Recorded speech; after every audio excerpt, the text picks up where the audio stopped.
전 세계 코로나19 누적 확진자 수가 1,000만 명을 넘었습니다. 사망자도 50만 명을 지났고요.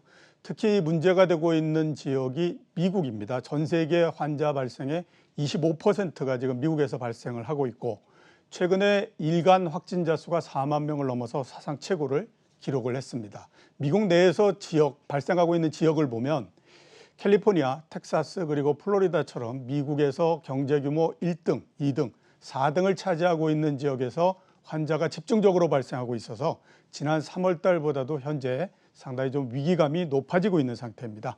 오늘은 코로나19에서 그 위기가 높아지고 있는 전 세계 경제와 그다음에 주식시장에 대해서 알아보는 시간을 갖도록 하겠습니다. 이상재 유진투자증권 이코노미스트 이진우 GFM 투자연구소 소장 나오셨습니다. 예, 안녕하십니까? 예, 안녕하십니까? 예, 저 이상재 이사님께 먼저 여쭤보도록 하겠습니다. 예. 주식시장이 최근 들어서 조금씩 계속 밀리고 있는 것 같다라는 그 기분이 듭니다. 시장을 어떻게 보고 계십니까? 예, 그 심리치료 상담할 때 이 트라우마에 대한 부분을 보면은요. 예. 첫 번째 충격보다는 두 번째 충격일 때 부정적인 영향이 더 크다라는 그런 연구들이 있습니다. 예, 모르는 상태에서 당하는 것보단 예. 한번 겪어보니까 그 두려움이 더 커져서 그렇죠. 예, 이제 두 번째는 이제 첫 번째 당했을 때 그 예. 아픔을 알고 있는 상태에서 이제 걱정을 하게 되는 거죠. 그렇죠. 이게 이제 이 글로벌 증시에 적용이 될지는 모르지만은 이미 그 말씀하신 대로 미국에서 지금 코로나19가 다시 확산이 되고 있고요. 예. 지난 주말에 나온 이 미국 내 코로나19 신규 확진자 건수는 4월 후반에 있었던 그때 고점보다도 지금 넘어선 상황입니다. 예. 이 차트를 보시면은 이게 지금 그 미국 세계보건기구에서 보여주고 있는 지표여서 일부 이제 다른 데와 좀 차이는 있을 수 있지만은 이 바생이로 그려진 일일 신규 확진자 수가 4월 초와 거의 유사하고요. 예. 이 7일 이동평균선으로 그려진 게 가파르게 올라오고 있는 상태입니다.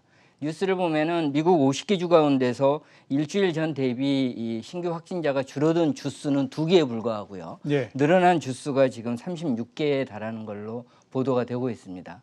결과적으로 이제 이런 것들이 일부 이제 텍사스와 플로리다 주에서 이 주점 영업을 이렇게 못하게 하는 등 다시 이제 경제를 봉쇄하는 조치들이 나오고 있어서 예. 지난 4월에 있었던 그런 우려가 다시 이제 경제의 어떤 침체 내지는 가파른 회복 기대가 무산될 수 있다라는 우려가 커지고 있는 상황인데요. 지금 시장은 그래도 두 가지 힘이 팽팽하게 지금 대치를 하고 있습니다. 예. 한 가지는 이 풍부한 유동성과 그리고 이제 미국 정부가 다시 한번 경기 부양 정책을 추진할 것이라는 기대와 말씀드린 코로나19 확산에 대한 우려가 지금 대치를 하고 있는 국면인데요.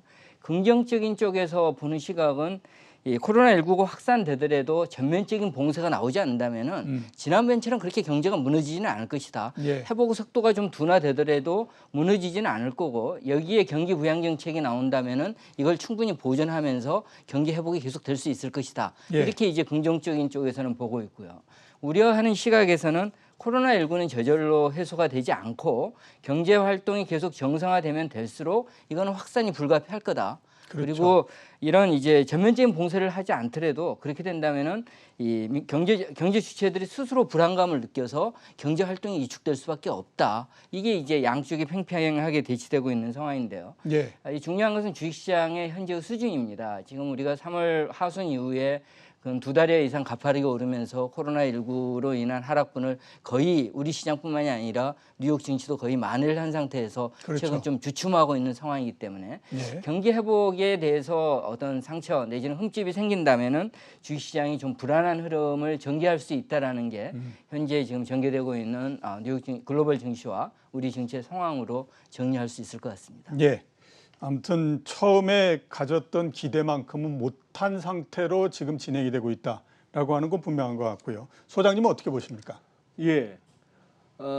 지금 이제 결국 코로나 바이러스의 재확산, 예. 뭐 미국뿐만이 아닌 전 세계적인 이 재확산 우려가 이제 결국 시장의 중심에 접어들었습니다. 아까 이상재 이사님 보여주신 그래프하고 같은 그래프입니다만 다시 한번 또 살펴보시면요. 이제 이런 식이죠. 하루에 4만 5천 명. 우리가 지난주만 하더라도 3만 명 넘었다고 긴장을 했는데 그렇죠. 예, 예, 하루에 예. 4만 5천 명이 넘고 토탈리 이제 250만 명이 넘는데 이 추세. 자, 이게 지금 2차 확산 세컨드 웨이브인지 아니면 지금 아직도 1차 확산이 안 끝났는지도 이제 불분명한 거죠. 예. 이러다 이제 북반구 쪽 이 적도 위에가 이제 가을 겨울로 접어드는 이제 뭐 한 10월 11월쯤 가서 그때가 가서는 다시 확산된다면 어떻게 표현할 것인지. 자, 지금 여기서 이 그래프를 한번 보시죠. CNBC에서 가져왔는데 이 아래쪽 뉴욕 같은 경우에 처음에 얼마나 주목을 받았습니까? 뉴욕 그렇죠. 옆에 있는 예, 뉴저지도 마찬가지고. 그러나 이쪽은 확연히 줄어들고 있습니다만 지금 이쪽이죠. 위에서부터 보시면 플로리다, 텍사스, 캘리포니아, 뭐 아리조나 이런 쪽에서 갑자기 경제 재개방과 더불어서 이렇게 확 올라가면서 전반적인 숫자가 올라가는 것이죠. 그런 상황에서 우리 뭐 국내도 사실상 뭐 좀 재확산 우려는 계속해서 커지고 있는 중이라고 그렇죠. 봐야 되겠습니다. 거기다가 중국은 뭐 정말 흉흉하죠. 우리가 공식 우리 뭐 공중파 같은 데서 제대로 중국 관련해서 보도를 못하는 형편이다 보니까 유튜브를 통해서 접하게 되는 이런저런 좀 중국 관련한 얘기들은 참 흉흉한 내용들이 많습니다. 실제 그 숫자를 갖다 믿어도 될 것인가 하는 그런 상황인데 여전히 시장은 아직도 이 부담을 못 이기고 있는 겁니다. 즉, 한 3주 전에 지지난주 말고 그 전주 목요일 날 있었던 다우지수 1800포인트가 빠졌던 이 충격이 아직도 우리는 해소가 안 되고 있는 것이죠. 예. 지금 이렇게 그 이후에 200일선을 못 올랐었고 이 추세선도 23일 이후에 추세선도 물고 내려왔는데 자 이제 기댈 때는 아직까지 우상향하고 있는 50일선입니다. 그러나 지금 이런 부분 보시면은 지난 그 3월 달 그 급락 왔을 때의 이 RSI나 스타캐스틱의 궤적을 보십시오. 이렇게 본다면 이 옆으로 기고 있는 와중에도 장은 많이 빠질 수는 있었다는 얘기입니다. 이번에도 꼭 그럴 것이다라는 얘기는 아닙니다만 지금 시장은 좀 약하고 여기서 지난번 다우 1800포인트 빠지던 날 이후 시장은 올라섰습니다만 이 갭을 못 채우는 것은 여전합니다. 모든 지수가 다 마찬가지인데 그래서 그때의 충격 받았을 때의 저점을 깨고 내려간다면은 지금 이제 S&P 500이 3000이라고 보시면 되겠는데 3009포인트니까 예. 여기서 그러면 추가 10% 300포인트 이 정도까지 즉 그동안 올라왔던 거에 절반까지도 각오를 해야 되는가 뭐 이런 생각을 한번 해볼 수는 있는 겁니다. 그리고 간단하게 또 언급하자면은요. 나스닥 같은 경우에 지금 다른 종목들도 많습니다만 이 특히 거래량이 막 터지고 있거든요. 지금 미국도 굉장히 이른바 로빈후드 뭐 이런 식으로 해서 개인 투자자들이 그런데 지금 여기서 윗꼬리 달리는 캔들 뭐 지금 아마 코로나가 더 재확산된다고 하면 그때마다 이렇게 수혜주로 이렇게 분류되었던 아마존닷컴 같은 경우에도 윗꼬리가 달리는 모습, 과매수 국면. 거기다가 무슨 뭐 페이스북 같은 내용이야 많이 벌써 다루셨겠습니다만 이런 식으로 아마 그 광고주들이 페이스북의 어떤 그 정오를 갖다가 사회적 정오를 갖다가 유발하는 그런 메시지를 삭제 안 한다는 걸 핑계 삼긴 하지만 아마 지금 광고비 아낄 마음도 있을 것 같아요. 그렇겠죠. 네, 예. 그런 상황이고 아닌 게 아니라 그렇게 해서 기사에 올라가면은 뭐 광고비 안 들이고도 광고하는 효과도 있고 예. 저 기업 그래도 개념 있는 기업이네 이런 소리도 듣고 하는 그런 상황이라서 지금은 사실 조금 그거 할 것 같습니다. 그래서 우리도 지금 이거거든요. 기술적으로만 보자면 그렇습니다. 우리 그때 지금 다우 1800포인트 빠졌던 날 기술적으로만 보자면 가장 미니멈 조정을 받고 지금 버둥버둥거리고 있는 상황이고 예. 우리는 아직도 일간 기준선만 하더라도 이게 지지 구간을 갖다가 형성하는 개인들이 강한 그러나 조금 무거운 것은 사실이다 하는 그런 차원이죠. 그래서 지난번 2031포인트였는데요. 그때 다우 많이 빠지던 날. 예. 그래서 1차적으로 여기까지는 한번 생각을 해보시고 그 다음 이후는 또 그때 가서 한번 생각을 해보는 장이 돼야 될 것 같습니다. 의외로 계속해서 개인들 뭐 여차하면 1조씩도 하루에 사는 개인들 굉장히 이 시장에 강한 지지력을 갖다가 발휘하고 있는 것 같습니다. 예. 믿음은 그거 같아요. 지난 3월 걷지는 않을 것이다. 예. 네. 자, 한번 정리를 해보게 되면 코로나19가 2차 확산이 될 가능성이 높다라고 일단 봐야 되겠죠. 그죠? 경제에 미치는 영향은 1차 때보다는 훨씬 더 덜할 겁니다. 왜냐하면 한번 경험을 했기 때문에. 근데 문제는 뭐냐면 주가가 상당히 높고요. 그다음에 추가적으로 과연 어떤 부양책을 내놓을 수 있을 것인가. 이 부분들에서는 굉장히 좀 퀘스천 마크다라는 생각이 들 수밖에 없죠. 왜냐하면 추가적으로 나올 만한 것이 그렇게 만만치 않다라는 생각이 들거든요. 시장 내부적으로 보게 되면 앞에서 소장님 말씀하셨던 것처럼 나스닥의 거래가 굉장히 급증을 했다라고 말씀을 하셨는데요. 이건 우리나라에도 똑같이 적용이 됩니다. 코스피하고 코스닥을 합친 주간 거래 대금이 2주 전에 126조를 기록을 했습니다. 사상 최대였고요. 일반적으로 우리가 60조 정도일 때가 굉장히 높다라고 하는데 그거의 2배 정도가 터진 상태이기 때문에 일단 가격이 높은 상태에서의 거래량이 폭증한다라고 하는 것은 그렇게 좋은 상황은 아니니까 조금 좀 유의를 하셔야 되지 않나라는 생각이 좀 들긴 합니다. 자, 그 두 번째로 한번 여쭤볼 게 미국의 벌커로를 비롯한 은행 관련한 부분입니다. 그 지난주 목요일이었죠. 볼커룰이 완화된다라고 해서 시장이 끝나기 1시간 전에 1%가 올랐고요. 그 다음날 이제 그 금요일 날 보면 볼커룰은 좀 완화하는데 대신에 또 배당을 줄이고 그 다음에 자사주도 못 사게 뭐 이렇게 하면서 또 주가가 상당히 많이 하락을 해버렸습니다. 이렇게 이제 그 물론 이제 동일하게 하나의 정책이 나온 건데 그 중에 일부만 알려졌다가 전부 알려졌다가 이런 형태가 돼서 이제 이렇게 간 것 같은데 이렇게 미국의 은행주에서 나오는 이런 모습들을 어떻게 봐야만 될 것 같습니까? 이사님 한번 말씀해 주시죠. 예. 당장은 조금 그 달콤할 수 있지만은 예. 좀 길게 보면은 이 금융 불안, 특히 은행업에 대한 어떤 그 불안감이 조금 계속 쌓여가는 뉴스가 아닌가 그렇게 보여집니다. 미 연준이 지금 두 가지 이 은행 관련해서 뉴스를 제시를 했죠. 한 가지는 대형 은행 스트레스 테스트라 그래서 34개 은행의 재무 건전성을 평가한 부분이 있고요. 코로나19로 인해서 이제 상황이 아주 안 좋아졌을 때는 나온 결과에 의하면은 대략 그 한 34개 은행에서 7천억 달러 정도 손실, 중요한 자기자본 비율로 본다면은 작년 말에 12%였는데 이런 최악의 상황이 닥치면은 7.7에서 9.5까지 이 한계 상황까지 떨어질 수 있다라고 분석을 했고요. 예. 이 이중 침체형 같은 경우에도 대형 은행의 4분의 1이 최소 자본 그 자기 자본 수준으로 이렇게 규정을 위반할 수 있는 그런 위험이 있다. 이런 어떤 분석을 했습니다.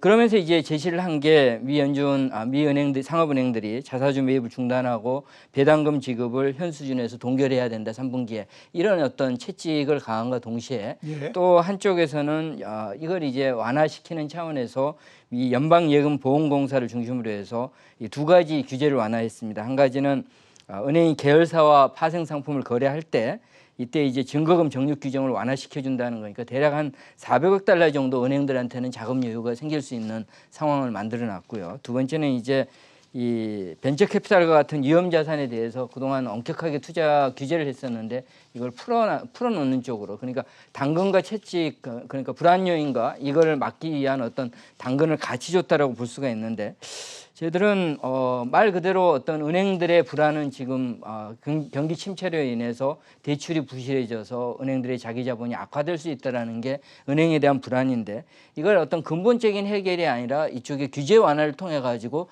당근을 통해서 이걸 임시적으로 이렇게 풀어보려는 이 정책을 취했다는 것은 미 연준이 역시 이제 트럼프의 어떤 그런 압박도 있고 또 미 연준이 판단할 때 경제의 안정이 금융시장의 안정 내지는 주식시장의 강세로 보고 있기 때문에 이 부분에 어떤 먼저 치중하는 정책을 추진했다는 측면에서 당장은 좋을 수 있지만은 아무래도 장기 투자하는 내지는 세계 경제의 어떤 장기적인 흐름이나 금융시장 입장에서 본다면은 좀 불안감을 감출 수 없는 그런 조치다라고 평가를 해야 할 것 같습니다. 예, 알겠습니다. 그 소장님께는 7월 시장 한번 여쭤볼까 합니다. 7월 주식 시장은 어떻게 보고 계십니까? 예, 지금 뭐 이렇게 들리는 얘기들은 다 이제 흉흉한 그런 내용들이죠.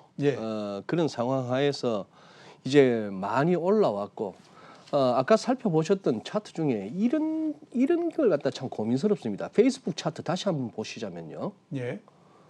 여기서 이 거래량 한번 보시죠. 거래량 보시면은 하루에 8.3% 빠지던 날 무슨 뭐 저크버그 혼자만 하더라도 우리 돈으로 8조 원 넘게 날라갔다지만 근데 이 상황에서 그러면은 누군가 사고 누군가 팔았을 텐데요.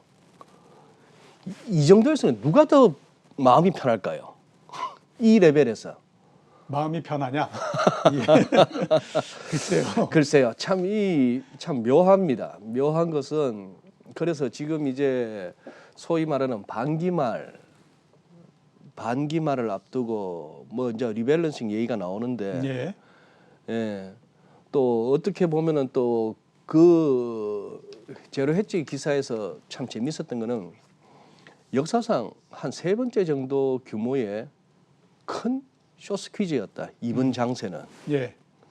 3월 하순 이후에 이렇게 예. 급반등 올 수 있었던 게, 그게 이제 개인들의 적극적인 매수 그런 것들이 어떻게 보면 기관 투자자 아니면 뭐 연금 이런 쪽에서 전통적으로 바라보던 시장 관점에서 이건 좀 빠져야 되는 거 아니야 싶은 상황에서 하방으로 해지를 하거나 베팅을 하다가 이게 그냥 뭐 하면서 끌려온 이런 시장. 예. 그렇게까지 했을 때 이제 이 대목에서의 그 문제인 것 같습니다. 지금 이제 계속해서 좋아질 것이라고 보는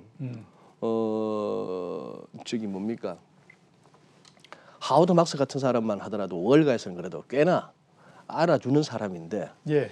이런 사람이 또 이제 CNBC 같은 데 나와서 조금 이제 조심스럽게 얘기를 하니까 여지없이 또 한번 또 들어가 보니까 그 요즘 화제가 되고 있는 포트노이 같은 경우는 또 하나 불쌍한 놈 나왔네 이런 식으로 글을 올리더라고요. 트위터에다가. 예. 그러면서 주식은 무조건 오르는 거야, 오르게 돼 있는 거야. 물론 장기적으로 봤을 때 그 말이 틀린 건 아닙니다만, 이제 그런 식의 지금 시장 분위기라서 7월 장세를 갖다가 예견함에 있어서는 정상적인 사고라면은 예. 여기서 우리가 4월, 5월 그리고 6월 중순까지 봐왔던 그런 식의 속도로 계속 간다라고 보는 것은, 이거는 뭐 아무래도 정상적인 그렇죠. 그럴 수는 예상은 없다라고 아닌 것이죠. 보는 게 상식적이죠. 예. 그런데 이제 워낙에 이 밀릴 때마다 사면은 지금까지 성공한 게 이 짧은 경험이 계속해서 저가 매수세를 갖다가 유발하고 자극할 수 있는 그런 상황이고, 또 많이들 학습이 돼 있으세요. 뭐 몰빵을 안 지르시더라고요. 그래도 분할 매수 이런 식으로 해서 이제 받쳐오는 그런 상황입니다. 그래서 글쎄요, 7월 조금 이 기술적 부담을 어느 정도 해소하는 시간은 필요하다고 보여집니다. 예. 네. 알겠습니다. 자, 이사님은 어떻게 보십니까? 그 7월 시장에 대해서. 예, 저희도 약간 변동성이 확대될 수 있는 장이다. 예. 좀 짧게 본다면 2,050에서 한 2,150, 좀 폭을 넓힌다면은 2,000에서 한 2,200 정도 사이에서 예. 변동성이 커질 텐데, 지금의 여건은 7월 말에 미국 정부가 어떤 부양 정책을 발표할지가 이제 후반에 좀 기대가 되겠지만은, 전체적으로는 상방 요인보다는 하방 요인이 조금 더 큰 상태가 아닌가, 예. 그렇게 우려가 됩니다. 그래서 저희들은 2,150을 넘어가면 아무래도 좀 비중을 축소하는 쪽에 7월 주식시장에서는 대응을 해야 할 것 같고요. 예. 여전히 그렇다면 대형주보다는 중소형주 중심의 어떤 단기 매매가 7월장에서는 조금 더 유효하지 않겠는가, 그렇게 판단을 하고 있습니다. 예. 상방 요인보다는 하방 요인이 좀 강하고, 그렇기 때문에 대형주보다는 중소형주를 중심으로 해서 단기적인 매매를 했으면 좋겠다. 이렇게 이제 말씀을 해주셨고요. 역시 지금 가장 관심을 끄는 거를 꼽는다라고 하면 한쪽은 경제 변수고 한쪽은 기업 실적이고 이렇지 않을까라는 생각이 들거든요. 특히 미국의 2분기 기업 실적이 어떻게 될 것인가 하는 것이 상당히 관건일 수밖에 없습니다. 먼저 이사님께서 한번 어떻게 지금 전망이 되고 있는지 말씀을 해주시겠어요? 예, 지금 2분기에도 미국 S&P 500 기업들의 이 순이익은 전년 동기비 20% 내외 감소가 예. 지금 팩셋에 의하면 예상이 되고 있고요. 예. 이렇게 되면은 지난 1분기에도 전년 동기비 10% 초반의 감소가 있었었는데, 두 자릿수 감소세가 연속 나오는 것은 2009년도 1분기에, 그러니까 글로벌 금융위기 당시에 미국 S&P 500 기업의 이익들이 전년 동기비 41% 감소한 이후에 지금 두 분기 연속 코로나19의 어떤 충격을 지금 받고 있는 모습들이 예. 1분기에 나올 것 같습니다. 역시 이제 관심은 이 전체 기업 실적보다는 지금 미국 증시에는 소위 말하는 팡 기업과 팡이 아닌 기업, 즉 다시 말해서 IT 기업과 넌 IT 기업 간의 주가가 크게 괴리가 되고 있고, 예. 미국 기업들의 뉴욕 증시의 상승을 이런 팡 기업들이 거의 주도하고 있는 상황이기 때문에 예. 이쪽 팡 기업들 쪽에서 이런 주가 상승을 어떤 지지할 수 있는, 뒷받침할 수 있는 실적이 나올지가 지금 이번 2분기 실적 시즌에서 가장 큰 관심이 될 것 같고요. 예. 동시에 조금 주목이 되는 것은 저희들은 반도체 관련해서 마이크론 같은 이런 우리 쪽에서 워낙 반도체의 비중이 크기 때문에 이런 반도체 기업들의 실적들이 우리 증시에서 영향력이 큰 삼성전자나 SK하이닉스의 주가를 계속 뒷받침할 수 있는 내지는 추가 상승을 유도할 수 있을 정도로 미국 반도체 기업들의 실적이 나올지, 더불어서 이제 항상 나오는 3분기 실적 가이던스가 그동안 1분기 당시에는 가이던스를 제시하지 못할 정도의 그런 어떤 불안감이 컸었었는데 예. 이번에는 이 가이던스를 통해 가지고 그래도 회복에 희망의 어떤 조짐을 줄 것인지 이런 것들도 좀 주목 대상이라는 점을 말씀드리겠습니다. 예. 자, 소장님께서는 어떻게 보고 계십니까? 2분기의 미국 기업 실적. 네. 뭐 이상재 이사님 말씀에 더 보탤 게 없습니다. 지금 예. 와중에 기업 실적들이 좋을 것이라고 예상하는 것은 애초에 생각했던 것보다 좋을 수 있다 정도겠죠. 그렇겠죠. 예. 예. 지난주 또 관심을 끌었던 미국의 다우지수 포함되는 종목 중에 하나가 나이키 아니겠습니까? 예. 예. 그게 뭐 지난 5월로 끝나는 2023년도 어쨌거나 연간으로 봤을 때 한 38% 예. 이익이 줄었다 하는 그런 식의 이제 내용이 나왔던 것이죠. 그러니 지금 이걸 갖다가 뭐 기업 실적 전망, 지표 전망, 뭐 당장 이번 주는 뭐 독립기념일 때문에 하루 땡겨서 목요일 날 또 고용 지표도 나오고 합니다만 예. 이걸로 지금 주식 뭐 어른이 많이 접근하다가는 그거 한 거죠. 보시다시피 우리 시청자 여러분께서 뭐 어떤 경제 채널에 나오는 패널이 되었건 아니면 이런저런 사이트에 글을 올리는 사람이 되었건 보시면은 늘 살아는 분 따로 있고 늘 조심하는 사람 따로 있지 않습니까? 예. 따로 있는데 늘 조심하자고 하는 사람은 지금 조심하자는 그 뷰를 바꿀 어떤 계기가 없었던 거죠. 그렇죠. 예, 늘 살아는 분은 뭐 10년 전에도 살아했던 분이고 지금도 살아는 분들이 대부분입니다. 그런 상황에서 지금 이 시장의 흐름을 갖다가 이제 유동성과 정책 기대감 그리고 더 나빠지게 하겠느냐 하는 그거 정도로 와서 이렇게 왔는데 이 전망을 갖다가 이제 어떻게 보면 부질없다고도 할 수 있는 거죠. 예. 가서 이렇게 간다면은 지금 뭐 모든 미국이나 어디나 할 것 없이 시장에 오래 있었던 사람들일수록 자꾸 내놓는 것마다 지금도 뭐 루비니 교수 같은 경우는 오늘 또 기사가 하나 올라왔는데 뭐 10년짜리 불황이 왔다. 이제 사람들의 반응은 뻔할 거예요. 저 양반은 늘 저런 얘기하는 사람 아니야. 이런 것이죠. 그런 그렇죠. 어떤 워닝이 차트가 보내주는 어떤 지표가 보여주는 그런 어떤 워닝이 지금은 잘 먹혀들지 않는 장이 되고 있는 것입니다. 그래서 가봐야 하는 거죠. 가봐야 하는 건데 이제 더 올라가면은 더 올라가는 거에 맞춰서 월가의 매체들도 갑자기 또 톤이 달라질 겁니다. 지금 제가 받는 느낌은 월가의 CNBC니 뭐 마켓워치니 하는 이런 우리가 자주 보는 블룸버그니 이런 것들은 조금 그 매체들이 오히려 추이를 타고 있습니다. 예. 그런데 이게 그냥 7월 가서도 계속 돈의 힘으로 간다면은 그 톤은 또 바뀌게 돼 있을 거예요. 그렇겠죠. 예, 지금으로서는 뭐 좀 예측 불허라 하겠습니다만 예. 정상적으로 보자면은 여기서 당장 더 가기는 힘들다는 뷰는 뭐 여전히 갖고 있습니다. 예. 일단 아무튼 뭐 시장을 추가적으로 끌고 갈 수 있을 만한 모멘텀이 아직까지는 잘 안 나온다. 이렇게 이제 정리해 볼 수 있을 것 같고요. 자, 저희가 제일 처음에 얘기했던 게 코로나19 2차 확산입니다. 2차 확산이냐 아니면 2차 확산이 아닐 거냐. 여러 그 전망들이 있고 그다음에 이게 워낙 가변적이기 때문에 이거를 지금 저희가 뭐 2차 확산이 될 거다 안 될 거다라고 얘기하는 것 자체는 소설을 쓰는 거기 때문에 별로 그렇게 큰 게 의미는 없다라는 생각이 듭니다. 그래서 그냥 이렇게 여쭤보도록 하겠습니다. 2차 확산이 된다라고 하면 세계 경제는 어떤 모습이 될 것인가 하는 부분들입니다. 그러니까 1차 확산 때는 갑자기 확 얼어붙어 버리는 형태가 됐고요.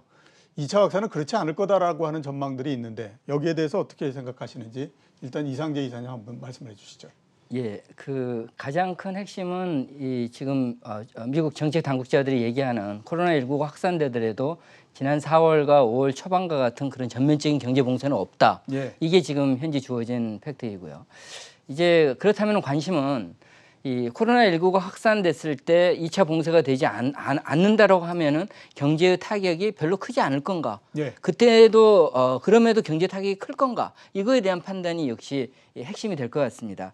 이 대표적인 사례가 이 스웨덴과 덴마크가 굉장히 재밌습니다. 이 예. 두 나라는 유럽에서 인구도 비슷하고 땅 크기도 비슷하고요. 예. 바로 인접해 있는 나라인데 코로나19에 대해서 대응하는 게 아주 극명한 차이를 보인 나라입니다. 예. 우리가 스웨덴 모형과 덴마크 모형이라고 얘기하는데 이 차트를 보시면은 스웨덴은 우리가 알고 있는 것처럼 방역이랄지 격리를 하지 않고 스스로 이렇게 항체가 생기도록 해서 경제 봉쇄 없이 이번에 코로나19에 대해서 대응하려고 했고요. 이른바 집단 면역이죠. 예, 집단 면역을 추구를 했고요. 반면에 덴마크는 유럽 내에서도 가장 먼저 철저하게 방역 내지는 격리에 나서서 예. 이 코로나19를 막고자 하는 그런 정책을 폈는데 예. 일단 왼쪽에 있는 그림을 보시면은 역시 이제 방역을 했느냐 안 했느냐에 따라서 스웨덴은 굉장히 코로나19 신규 확진자가 계속해서 가파르게 늘어나고 있다는 것을 알 수가 있고요. 예. 반면에 이제 덴마크는 코로나19 확진자가 이 5월달이 넘어서면서부터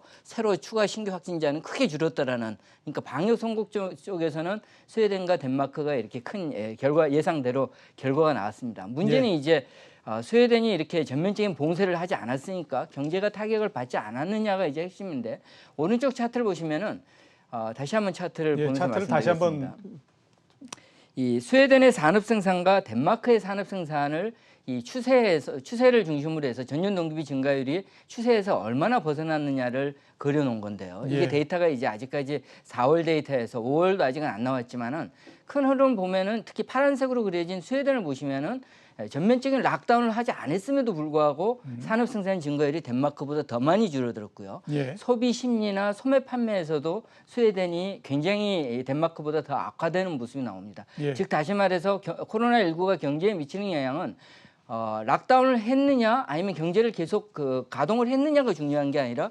코로나19가 잡히느냐 안 잡히느냐 그로 인해서 경제 주체들이 이 코로나19에 대해서 느끼는 이 불안감이 계속해서 확대가 되느냐 아니면 이게 예. 진정되느냐가 더 중요하다라는 것을 이 두 사례가 보여주고 있고요. 이런 걸 봤을 때는 당장은 이번에 이제 코로나19가 설령 조금 확대가 되더라도 미국 경제가 큰 타격을 받지 않을 것이다라는 게 지금 시장이 기대하고 있는 가장 그 낙관론의 주 기류인데 예. 이게 꼭 이 스웨덴과 덴마크 모형이 꼭 그대로 가리라는 보장은 없지만은 아무래도 이 경제 주체들의 불안 심리는 우리를 보더라도 코로나19가 사회에 퍼진다면은 불안 심리가 커질 수밖에 없으니까 경제에 미치는 영향은 락다운을 하는 것에 비해서는 좀 낫겠지만은 부정적인 영향을 미칠 가능성, 즉 다시 말해서 이중 침체형 회복되었다가 다시 침체될 수 있는 이 가능성을 우리가 완전히 배제해서는 안 된다라는 예. 것을 이 두 사례가 보여주는 것 같습니다. 예.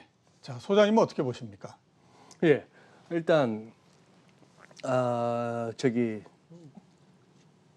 미국 같은 경우에 트럼프 대통령이나 지금 그 코로나 바이러스 대응 태스크포스 팀의 태스크포스의 그 수장인 펜스 부통령이나 할 것 없이 이렇게 보면은 뭐 전문성은 예. 애초에 기대할 수 없었던 그렇죠. 사람들이고 예, 예. 그렇다면 그분들은 정치인이니까요. 최대한 정치인으로서의 하다못해 또 진지함이라도 있어야 되는데 그게 이제 부족하다는 것은 굉장히 우려되는 현실입니다. 어쨌거나 이 부분은 과학인데요. 그 파우치 박사가 계속 말하는 게 이 좀 과학을 갖다가 데이터와 과학으로 가자. 그놈의 감으로. 지금 이제 미국은 레리 커들로 이제 국가경제위원회 위원장 같은 경우가 이제 대놓고 얘기하는 게 그거 아닙니까?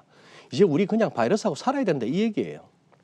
이제 새로운 어떤 경제 봉쇄 이런 건 없다는 얘기인데 기본적으로 끝까지 대통령부터 해서 마스크를 안 쓰는 채로 저렇게 간다고 하는 것은 좀 이제 우려되는 상황입니다. 그 와중에 더 확산됐을 때 우리가 지난주에 있었던 피트 나바로의 그 해프닝에서도 우리가 볼 수 있듯이 예. 이게 더 악화됐을 경우에 결국은 또 중국 때리기로 올 것 같다는 생각이 들고요. 예. 그리고 통계치에 있어서나 실상에 있어서 우리가 진짜 제대로 파악할 수 없는 중국 쪽에서 무슨 일이 벌어지는지를 우리가 지금 알 수 없는 그런 상황이다 보니까 그런데 이제 지금 조금 기대할 수 있는 호재성 재료가 갈수록 고갈되어 간다는 것도 염두에 두셔야 됩니다. 예. 첫째, 지금 주간 실업 수당에다가 600불씩 더 얹어주는 주당 이게 지금 이제 7월이면 끝난단 말이죠. 예, 그렇죠. 이걸 갖다가 계속 하기에는 조금 재원의 문제도 있고 언제까지 계속할 것이냐의 문제도 있습니다. 우리로 오면 또 이제 9월달에 가서 공매도 금지가 풀릴 수도 있고 뭐 금융위원장은 다시 계속 끌고 갈 어떤 가능성도 일찌감치 이렇게 언급하기는 했습니다만 그런 상황.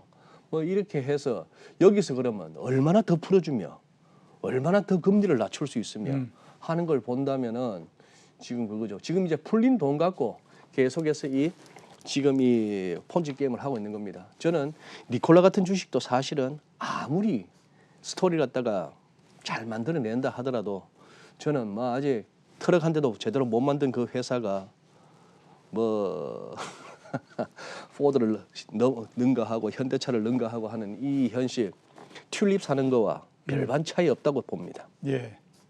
그 지원이 7월 달 지금 미국에 그렇지 않아도 이제 끝나기 때문에 7월 달에 다시 한번 있지 않겠느냐라고 하는 기대를 지금 상당히 하고 있는 상태인데 그거에 대한 결정은 정말 내려봐야 내릴 것 같다라는 생각이 듭니다. 이게 다른 것보다도 여력이 그렇게 지금 재정적인 여력이 크지가 않아가지고 그게 문제가 아닌가라는 생각이 듭니다. 자, 그 국내 실적에 대해서 좀 여쭤보도록 하겠습니다. 이상재 이사님께요. 그 국내 2분기 실적이 이제 다음 주, 다다음 주입니까? 삼성전자를 시작으로 해서 시작이 되는데 어떨 거라고 지금 시장에서는 전망을 하고 있습니까?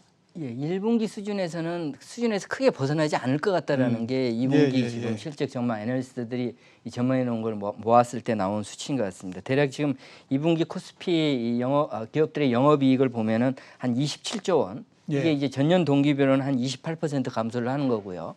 전분기비로는 한 0.7% 정도 거의 횡보하는 모습이 예상이 됩니다. 이 작년도 1분기부터 3분기까지 대략 우리 코스피 기업의 영업이익이 38조 원 정도를 3개분기 정도 이어오다가 작년 4분기부터 이렇게 된다면은 올해 2분기까지 3개분기 연속 한 27조 원 내외 정도로 이 영업이익이 줄어들게 되고요. 삼성전자를 제외해서 보더라도 코스피 기업들의 영업이익은 한 21조 원 정도 나와서 이건 역시 전년 동기비 한 33%, 전분기비로는 한 플러스 0.5% 정도 나오는 수치입니다. 이건 역시 마찬가지로 작년도 1분기부터 3분기까지는 삼성전자를 제외했을 때 한 30조 원 정도 영업이익들이 나왔었는데 작년도 4분기부터 올해 1분기, 올해 2분기에는 한 20조 원 내외 정도가 지금 계속 횡보하고 있는 모습들. 이에 따라서 전년 동기비 이 두 자릿수 감소세가 나오고 있는 모습이고요. 업종별로 본다면은 역시 코로나19의 직접적인 타격을 받은 에너지나 호텔 레저 서비스, 디스플레이 쪽이 2분기 연속 적자가 예상이 되고요. 동시에 이제 운송이나 에너지 쪽도 전년 동기비 감소폭이 굉장히 클 것 같습니다. 반대로 이제 좀 증가하는 이 그 업종들을 본다면은 소프트웨어가 한 22%, 그리고 이제 반도체가 한 8%, 통신 서비스가 전년 동기비 한 11% 정도 이익 증가가 기대된다는 점을 말씀드리겠습니다. 예, 알겠습니다. 자, 그 소장님께 환율에 대해서 좀 여쭤보도록 하겠습니다. 제가 쭉 이렇게 보니까 1차 때에 이제 왜 이렇게 그 가격이 굉장히 많이 떨어졌을 때 있지 않습니까? 그때를 향해서 가장 지금 빨리 가고 있는 변수가 뭔가 이렇게 보니까요. 그 이머징 마켓의 환율이 가장 빨리 가고 있더라고요. 그러니까 이제 그때하고 그래도 역시 약간 좀 차이가 나기는 하지만 굉장히 빠른 속도로서 그쪽을 향해서 가고 있다라는 생각이 들거든요. 그만큼 보면 이게 그 환율이라고 하는 것이 굉장히 민감하게 움직인다라는 생각이 듭니다. 자, 그 원달러 환율을 포함해서 환이 어떻게 될 거라고 지금 보고 계십니까? 일단은 뭐 그런 어떤 평가는 있습니다. 이제 지난 3월 정신없었던 그 시절처럼 뭐 전 세계적으로 달러 유동성이 막 급해가지고 다들 막 발동동 구르던 상황은 아니다. 자금 시장에서 머니마켓에서 했던 달러 유동성도 많이 좋아졌다 이런 얘기를 하고 심지어 이제 서서히 달러 약세, 장기적인 달러 약세 전망을 갖다가 이렇게 강하게 내놓는 세력들이 많습니다. 뭐 우리가 잘 아는 스티븐 로치 교수 같은 사람들도 있고, 그러나 꼭 그런 것만도 아니죠. 시장에 HSBC 같은 경우만 하더라도 뭐 연내는 달러 계속 강이다 하는데 지금 너도 풀고 나도 풀고 누가 돈 많이 푸느냐 게임에 있어서는 우열을 가리기가 어렵고요.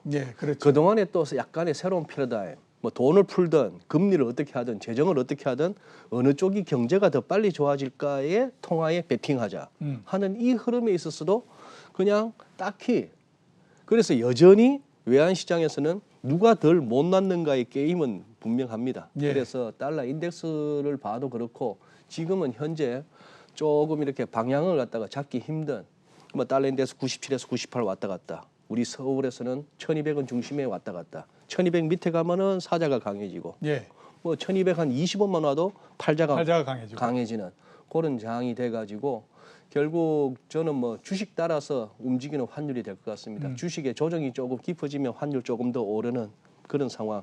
환율 때문에 주식이 어떻게 된다 하는 뭐 그 정도의 상황은 뭐 외화 유동성 사정이나 그런 거는 아닌 것 같습니다. 예. 네. 일단 당분간 환율은 방향성이 정해지지 않을 거다. 네. 이렇게 이제 정리해 볼 수 있을 것 같고요. 그다음에 이사님께 이거 한번 여쭤보도록 하겠습니다. 그 3월 달을 포함해서 4월 달까지 경제 변수 중에서 가장 관심을 많이 모았던 게 수출이었습니다. 왜냐하면 갑자기 모두다가 이렇게 위축이 돼 버리기 때문에 수출이 굉장히 급감을 할 거다라는 전망들을 굉장히 많이 했거든요. 근데 어느 순간서부터 수출에 대한 관심이 점점 떨어지더라고요. 그래서 지금은 별로 그렇게 관심을 보이지 않고 있는 것 같은데 제가 봤을 때는 앞으로도 굉장히 중요할 거다라는 생각이 들거든요. 자, 6월 달이 거의 다 끝났습니다. 6월 수출은 어떻게 해야 될 거라고 보십니까? 예, 수요일인 7월 1일이면 이제 6월 수출 데이터가 나올 텐데요. 예, 그렇죠. 저희들 예상하는 것은 이번 지난 4월과 5월은 우리가 25% 내외 정말 수출이 무너지는 걸 2달 연속 겪었고요. 예. 이번 6월 달 수출은 전년 동기비 한 9% 정도 감소를 해서 금액 기준으로는 한 401억 달러. 우리가 두 자릿수 연속 20% 내외 감소해서 6월 달에는 한 자릿수 대 후반 감소로 줄어들고 금액도 350억 달러대로 줄어들었다가 3개월 만에 다시 이제 400억 달러 선 가까스럽게 넘기는 하지만은 어쨌든 좀 회복이 될 것이다. 이런 예상은 되는데요. 근데 문제는 이제 이런 6월 달의 회복이 어떤 내부적인 힘이 좋아서라기보다는 통관일 수가 작년보다 이렇게 늘어난 데 따른 효과입니다. 그래서 일평균 수출로 이걸 환산을 해보면은 여전히 6월 달 우리의 일평균 수출은 전년 동기 한 17% 감소를 해서 이 일평균 수출에서는 지난 4, 5월과 큰 차이가 없습니다. 예. 이렇게 놓고 보면은 이 반도체 가격이 하락하면서 반도체 쪽에서 힘도 조금 약화되고 있어서 여전히 아직까지는 우리 6월 수출이 나오더라도 전체 금액은 개선이 되지만은 내부적인 힘은 우리 수출이 이제 좀 개선된다라는 평가를 받기는 좀 어렵지 않겠는가 그렇게 보여집니다. 예, 알겠습니다. 그러니까 그 6월 달 포함해서 앞으로 수출이 그렇게 힘이 강하게 올라오거나 이러지는 않을 것 같다라고 말씀을 하셨고요. 자, 오늘 마지막 질문이 될 것 같습니다. 소장님께 드려야 될 것 같은데 유가가 예. 한때 진짜 많이 하락했다가 최근에는 예. 또 40불대까지 걸쳤다가 이제 조금 아무튼 뭐 급등 급락이 좀 진정되는 형태입니다. 유가는 어떻게 지금 보고 계십니까? 예. 말씀하신 대로 이제 급등 급락이 진정될 만한 것은 지금 이 브렌트유 선물 가격 차트 딱 보시면은 느낌이 오실 겁니다. 예. 그동안 많이 빠졌죠. 많이 빠져서 저렇게 브렌트유 같은 경우에 배럴당 16불까지 70불에서 16불까지 갔다가 지금 딱 절반 회복했습니다. 예. 절반 정도를 회복하다 보니까 여기서 더 가도 돼? 이제 더 가면은 여기서 또 50불인데요. 타겟은 배럴당 50불까지도 한번 노려봐. 그럼 지금 40불이라면 또 50불 트레이딩 관점에서는 이게 무려 25%짜리입니다. 그렇죠. 예, 예. 그런 상황인데 자 이제 지금 들려오는 얘기는 그거죠. 체사피크가 파산 신청을 했다는 겁니다. 이 체사피크는 그 이름만 하더라도 참 셰일 오일의 상징인데요. 그 뭐 프래킹이라 하나요? 그 밑에 파고 가서 물 뿌려서 이렇게 끄집어내고 하는 그 예, 기술의 예, 예. 선두자이자 참 엄청난 활발하게 M&A도 하고 유전 지역도 엄청나게 넓어지고 했던 거기가 이제 막 자 그러면 이거 앞으로 체사피크가 파산을 할 정도면은 셰일 업계에서는 계속해서 뒤를 이어 업계에서 안 좋은 소식들이 들려올 만도 한데 이거 그럼에도 불구하고 유가는 트레이드들은 또 무슨 생각을 할까요? 그러면 미국 내 셰일 퍼내는 데가 좀 줄어들겠네. 이런 식의 관점도 있겠습니다만 그게 이제 공급 차원에서의 그것이고 수요 측면에서는 뭐야? 뭐 그런 것이고 그러나 제가 봐서는 여기서 뭐 더 가도 된다고 생각합니다. 유가. 예. 왜? 뭐 아무것도 매출도 이익도 없는 회사의 주가가 PER이 뭐 몇백 배가 나오는 이런 세상에 그래도 저건 실체가 있는데 그렇죠. 뭐 그런 생각도 한번 해보게 되는 그런 상황입니다. 예, 알겠습니다. 자, 오늘 이렇게 나와주셔서 좋은 말씀 주셔서 감사합니다. 예, 고맙습니다. 감사합니다. 예, 지금까지 이상재 유진투자증권 이코노미스트 이진우 GFM 투자연구소 소장이셨습니다.